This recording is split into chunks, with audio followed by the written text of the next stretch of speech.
Bonjour tout le monde et bienvenue pour cette partie 19 de Star Wars Knights of the Old Republic 2 de Sith Lord. Je tiens tout de suite à m'excuser des cinématiques qui vont être coupées car tout simplement mon nouvel ordinateur ne veut pas capturer avec Fraps ces putains de cinématiques et ça m'a bien énervé pendant un bon bout de temps et c'est pour ça que vous l'avez un peu en retard sur ce let's play pardon. Mais en tout cas pas d'inquiétude, même si vous n'avez pas les cinématiques vous comprenez parfaitement ce qui se passe et je vais même vous dire ce qui se passe pendant les cinématiques, de toute façon ce n'est jamais très important. Pour ceux qui ne comprendraient pas ce qu'ils voient à l'écran, en ce moment je suis en train de parler à T3M4 pour gagner de l'influence sur lui. Cela est vachement sympathique car on peut de plus en plus lui parler, plus lui demander de composants, et tout ce genre de choses qui est plutôt sympathique.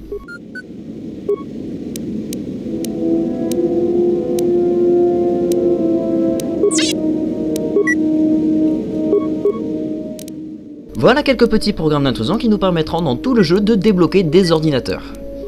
Pour débloquer un ordinateur, il y a deux moyens, soit utiliser les pièces détachées, soit les programmes informatiques. Notre personnage n'est pas bon du tout en informatique, mais très bon en réparation, ce qui fait que nous aurons plus besoin de pièces détachées. La force est devenue puissante en vous. Je sens son influence. Nous allons perdre quelques petits points d'influence sur Kreia. C'est assez dommage parce que c'est vraiment super dur d'avoir des points d'influence sur Kreia et elle a pas mal de révélations sympathiques, mais si vous voulez, un jour je vous ferai peut-être un épisode bonus avec toutes les révélations de Kreia qu'on va se prendre dans la gueule car j'ai une partie dont je me suis totalement concentré là-dessus.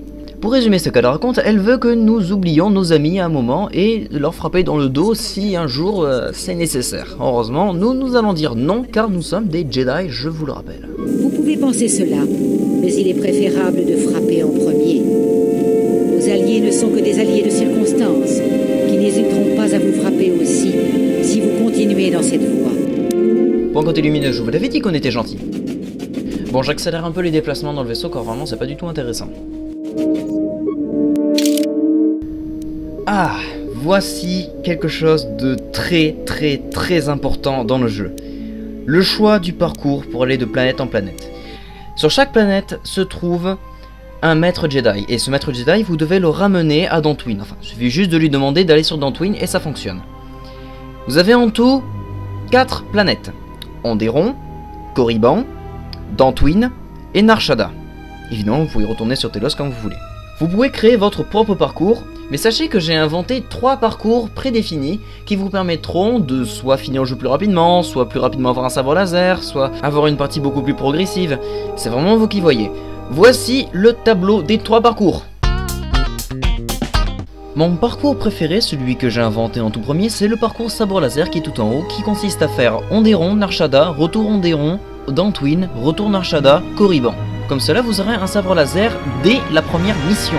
Je vous rappelle qu'avant, je faisais un parcours progression et en fait, j'avais un sabre laser à partir à peu près de la 2e ou 3e mission, ce qui franchement est pas terrible. Pour cette partie, nous allons utiliser le parcours que je connais le mieux, car évidemment, c'est moi qui l'ai inventé, c'est le parcours sabre laser. Vous l'avez compris, cap sur Onderon. Excusez-moi vraiment. En gros, les bonnes Hawk arrivent au-dessus d'Onderon, sauf qu'il y a un blocus. L'accès au spatioport d'Iziz m'a l'air plutôt encombré. Quelque chose ne va pas. Un grand bouleversement dans la fuite et sur les planètes plus bas. Ce blocus est la preuve qu'il y a des problèmes sur Onderon. On va être bientôt fixé. Je reçois un message du colonel Tobin. Je vous le transmets. Les bonnes Hawk. J'ai été prévenu de votre arrivée. Je ne sais pas ce que vous venez faire sur Onderon, mais vous n'irez pas plus loin. Les bonhommes se fait donc tirer dessus par les soldats de Tobin. Et où on peut les semer et se cacher sur la lune la plus proche, c'est vous qui voyez. Vouloir tirer sur les vaisseaux ne change rien à l'histoire, vous aurez juste un petit mini-jeu sur lequel il faudra tirer sur une vingtaine de vaisseaux. Mais sinon, l'issue du combat reste la même. Alors donc vous atterrissez en force sur une des lunes d'Onderon dans une petite clairière bien sympathique. Sois content de nous voir. Mais pas moyen. Quand ils nous braquent pas une arme sur la tempe, ils entreprennent de nous pulvériser en vol. Où est-ce qu'on a atterri ? On dirait une des lunes d'Onderon, mais laquelle? C'est surtout de la jungle et de la montagne. J'ai repéré les vestiges d'un ancien avant-poste près d'ici. Ça expliquerait l'existence de toutes ces clairières là autour. Avant, il y avait peut-être des habitations. Ce lieu n'a pas été colonisé. Ces clairières sont probablement des cratères ou des impacts de crash. Des impacts de crash? Voici Tsoun, où les Mandaloriens ont commencé leur croisade contre la République. Les vestiges des avant-postes que vous avez repérés sont de nature militaire. Soyez sur vos gardes. C'est ici qu'ont débuté les guerres mandaloriennes? Ça ressemble pas tellement à un champ de bataille. Beaucoup de choses sont enterrées, et beaucoup d'entre elles doivent le rester. Il n'a rien de très grave. Je désactive tous les systèmes dont nous pouvons nous passer, le temps de réparer. Ça nous évitera d'être pris pour cible. Nous devons aller à Onderon. Tant que ce vaisseau n'est pas réparé, on n'ira nulle part. À moins de trouver un autre moyen d'aller sur Onderon, on est coincé là. Il y a peut-être moyen d'arriver à Onderon d'une autre façon. La Force ne nous a pas guidés ici par hasard. Nous devrions explorer notre environnement. Il y a quelque chose ici. Oui, c'est sûr. Il y a quelque chose, et pas des pluches. De grands méchants prédateurs. Néanmoins, nous devons explorer notre environnement. On pourrait commencer par cet avant-poste à proximité. En route pour l'avant-poste alors. Dans ce cas, prudence. On n'est peut-être pas les seuls à avoir fait un atterrissage forcé. J'ai la sensation que le vaisseau ne sera pas réparé tant que notre affaire ne sera pas terminée ici. Me suis-je bien fait comprendre? Ouais, j'ai compris. Mais qu'est-ce qu'il a d'aussi important, cet endroit?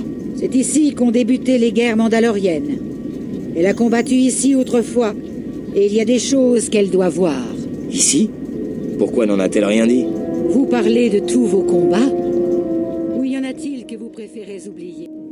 On en arrive donc à la sélection des personnages qui vont accompagner l'exilé, donc notre personnage, dans la jungle de Xun. Je ne vous conseille pas de prendre Kreia, elle vous sera utile pour un peu plus tard et puis de toute façon elle va faire juste que vous embêter. Vous ne pouvez pas sélectionner Atton et c'est bien dommage. Le côté soutien en arme à distance de T3M4 est vraiment très intéressant et Bao-Dur, vous pourrez gagner un peu d'influence sur lui en le prenant pour cette mission. Je sais pas pourquoi mais pour moi c'est un kiff de suivre l'évolution de T3M4.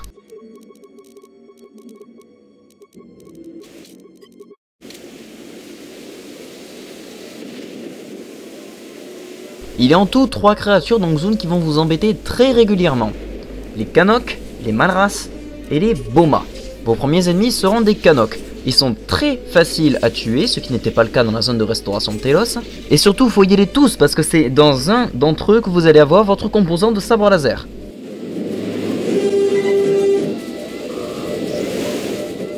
Voici la première apparition des Malras, ce sont des foutus félins qui défoncent tous les Canok et qui ne renferment rien en eux. Ils sont très agiles donc ils sont vraiment chiants à battre et en plus ils ne vous rapportent rien.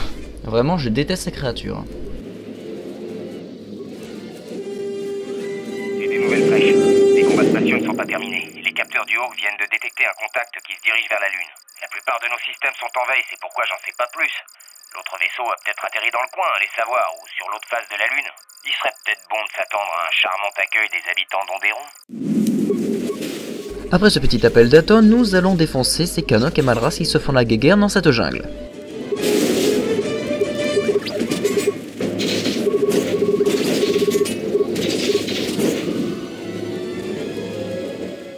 Vous savez pourquoi j'adore cette partie de jeu? Parce que l'exilé réussit ses coups. Et on a une lame puissante. Et puis on tue les Canok rapidement. Et ça, vous n'imaginez pas qu'est-ce que c'est bien. Pendant tout Peragus, pendant tout Telos, pendant toute la restauration, on s'est fait chier avec des lames de merde et un personnage de merde qui avait des compétences de merde et qui ratait tous ses coups. Là, on a enfin un personnage bien évolué, grâce en partie au parcours que je vous ai fait pour les armes de mêlée. La bataille orbitale vient de s'achever. En nous tirant dessus, ce colonel Tobin a mis le pied dans un nid de Mynock. Je dois poursuivre mes réparations et désactiver certains appareils, y compris les capteurs. Il va falloir se passer de moi pendant un moment. Je compatis.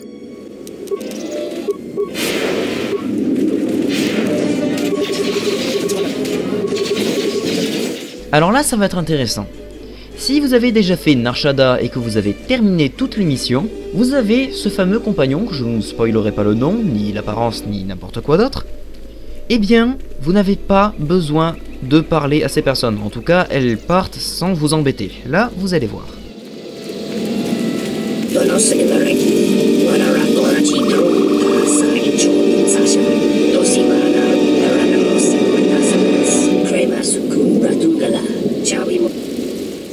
Ce n'est pas moi qui ai déclenché la bataille spatiale.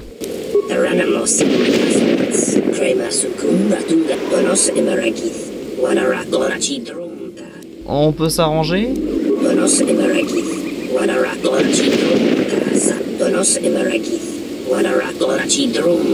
Ah bah non, on peut pas s'arranger finalement. Eh bien on va défoncer cette bande de Duros. Ce sont les frères Duros de Nar Shaddaa. Et justement, notre but là, bah, c'est de tous les massacrer.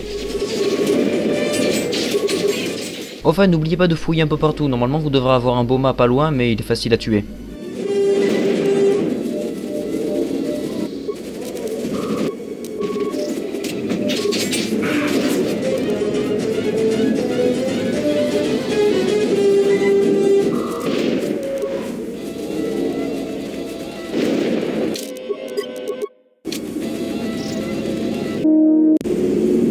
Vous avez laissé le vaisseau s'échapper. Je m'occuperai de vous plus tard, capitaine. Mais pour l'heure, retrouvez-moi ce vaisseau. Notre allié m'a indiqué que le Jedi n'avait pas encore quitté le système. Envoyez un détachement sur Tsun. Alertez-moi immédiatement si vous trouvez quoi que ce soit. Et maintenant, hors de ma vue. Après cette sympathique cinématique, j'adore cette rime. Nous allons rencontrer enfin les plus vaillants guerriers, les plus puissants, les plus virils, les plus énormes de tout Star Wars. J'ai nommé... Ça vient. Ça va venir. Partez pas, partez pas. Ça va venir, ça va venir.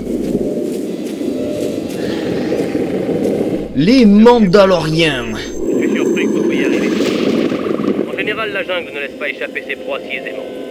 Faites-vous là. Qu'est-ce que cette maudite lune a pour vous attirer, vous les Mandaloriens? Nous avons élu domicile sur cette lune il y a plusieurs décennies, quand nous nous sommes reconstruits après la défaite d'Exar Kun. Certains d'entre nous considèrent Tsun comme leur foyer. Que faites-vous chez nous? Notre vaisseau a eu des ennuis et nous avons dû atterrir en urgence. Nous nous y attendions. Rares sont ceux qui viennent sur Tsun de leur plein gré. Nous avons ordre de vous escorter à notre camp. Votre chef désire vous parler. Passez devant, je vous suis. Alors pour cette superbe séquence là, je vais me taire, juste pour que vous appréciez les mouvements de caméra.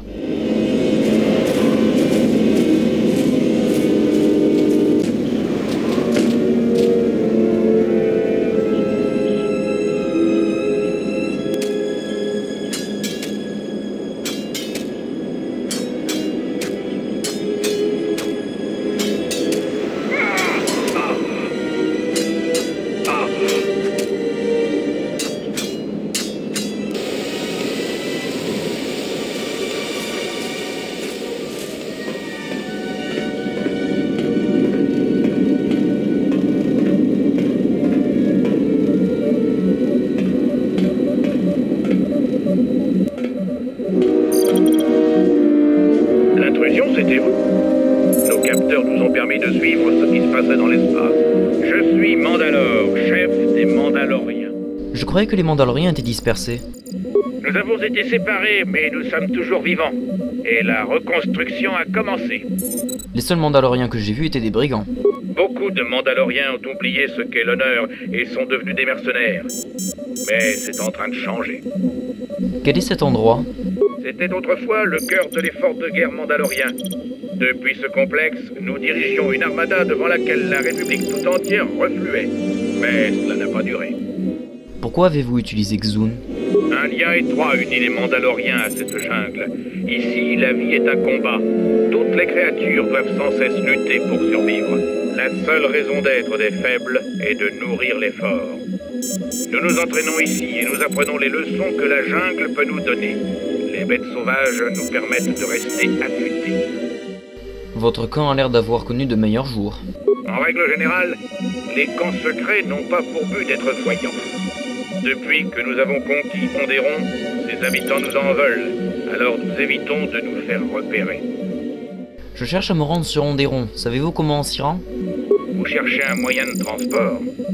Il se trouve que je suis en possession d'une petite navette qui n'aura aucun mal à franchir le blocus de l'armée ondéronienne. Il m'arrive de me rendre à Isis pour aller y chercher des provisions ou des informations. Mais si vous voulez m'accompagner, il faudra d'abord me prouver que vous en êtes digne. Et comment faire? À vous de me le dire. Posez des questions autour de vous et essayez de trouver le moyen de vous rendre utile ou de nous montrer ce que vous valez. Rien ne vous vient à l'esprit? Si, une chose.